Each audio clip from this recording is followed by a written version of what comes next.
ನಮ್ಮ ಮೆಟ್ರೋ ಪ್ರಯಾಣಿಕರಿಗೆ good news. ಮತ್ತೊಂದು ಮಾರ್ಗದಲ್ಲಿ ಮೆಟ್ರೋ ಸಂಚಾರಕ್ಕೆ ಸಜ್ಜಾಗ್ತಾ ಇದೆ. ಸೆಪ್ಟೆಂಬರ್ ತಿಂಗಳ ಅಂತ್ಯದಲ್ಲಿ ಪಿಂಕ್ ಲೈನ್ ವಾಣಿಜ್ಯ ಸಂಚಾರ.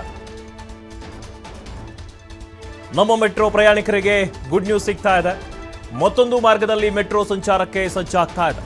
ಸೆಪ್ಟೆಂಬರ್ ತಿಂಗಳ ಅಂತ್ಯದಲ್ಲಿ ಪಿಂಕ್ ಲೈನ್ ವಾಣಿಜ್ಯ ಸಂಚಾರ ಆಗುತ್ತೆ. ಕಾಳೇನ ಅಗ್ರಹಾರದಿಂದ ತಾವರೆಕೆರೆ ನಡುವೆ ಮೆಟ್ರೋ ಓಡಾಟ ಆರಂಭ ಆಗುತ್ತೆ. ಕಾಳೇನ ಅಗ್ರಹಾರದಿಂದ ತಾವರೆಕೆರೆಗೆ 7.5 ಕಿಲೋಮೀಟರ್ ವಾಣಿಜ್ಯ ಸಂಚಾರ ಆಗುತ್ತೆ. ಮೊದಲ ಹಂತದಲ್ಲಿ ಗುಲಾಬಿ ಮಾರ್ಗದ ಎಲಿವೇಟೆಡ್ ಕಾರಿಡಾರ್ ಉದ್ಘಾಟನೆ ಆಗುತ್ತೆ. ಎರಡನೇ ಹಂತದಲ್ಲಿ ಸುರಂಗ ಮಾರ್ಗದಲ್ಲಿ ಮೆಟ್ರೋ ಸಂಚಾರ ಆಗುತ್ತೆ. ಕಾಳೇನ ಅಗ್ರಹಾರ ಟು ನಾಗಾವರವರೆಗೆ 13 ಕಿಲೋಮೀಟರ್ ಸುರಂಗ ಮಾರ್ಗದ ಕಾಮಗಾರಿ ಪೂರ್ಣಗೊಳ್ಳಲು ಇನ್ನೂ 6 ತಿಂಗಳ ಅವಕಾಶ ಇದೆ.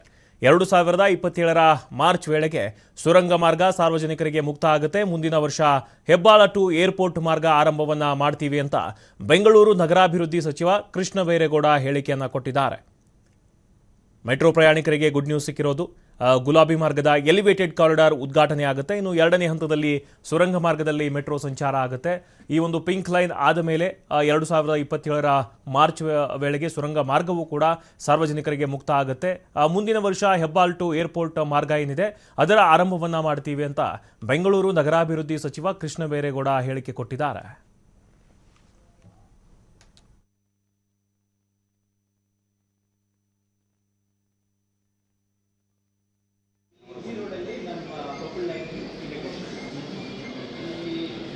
ಈಗ ಇದು ಈ ಕಡೆ ನಾಗವಾರದಿಂದ ಹಿಡಿದು ಬನ್ನೇರುಘಟ್ಟ ರಸ್ತೆಯಲ್ಲಿ ಕಾಳೇನ ಅಗ್ರಹಾರವರೆಗೆ ಇರ್ತಕ್ಕಂಥ ಲೈನು. ಇದರಲ್ಲಿ ಅಂಡರ್ ಗ್ರೌಂಡು ಇದೆ, ಎಬೋವ್ ಗ್ರೌಂಡು ಕೂಡ ಇದೆ.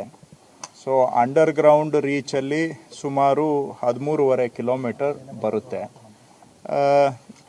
ರೋಡ್ ಮೇಲ್ಗಡೆ ಎಲಿವೇಟೆಡ್ ಪೋರ್ಷನಲ್ಲಿ 7.5 ಕಿಲೋಮೀಟ್ರ್ ಬರುತ್ತೆ. ಇಷ್ಟು ಸೇರಿದರೆ ಇದು ಪಿಂಕ್ ಲೈನ್ ಆಗುತ್ತೆ.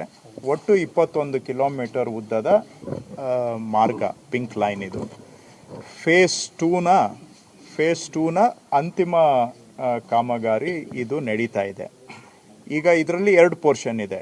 ಎಲಿವೇಟೆಡ್ ಪೋರ್ಷನ್ನು ನಾವು ಕಾಳೇನಗರದಿಂದ ಹಿಡಿದು ನಮ್ಮ ತಾವರೆಕೆರೆ ಆ ಸ್ಟ್ರೆಚ್ಚು ಎಲಿವೇಟೆಡ್ ಪೋರ್ಷನ್ ಇರುವಂಥದ್ದನ್ನು ನಾನು ಹಿಂದೆನೇ ಹೇಳಿದ್ದೆ. ಅದನ್ನು ಆಗಸ್ಟ್ ಅಷ್ಟೊತ್ತಿಗೆ ನಾವು ರೆಡಿ ಮಾಡ್ತೇವೆ ಅಂತ. ಈಗ ಆಗಸ್ಟ್ ಎಂಡಿಗೆ ಅದು ರೆಡಿ ಇದೆ. ಅದು 7.5 ಕಿಲೋಮೀಟರ್ ಎಲಿವೇಟೆಡ್ ಪೋರ್ಷನ್ನು ಈಗ ರೆಡಿ ಇದೆ. ಇನ್ನು ಫೈನಲ್ ಒಂದು ರೈಲ್ವೇಸ್ ಅವರಿಂದ ಸರ್ಟಿಫಿಕೇಟ್ ಬರಬೇಕು.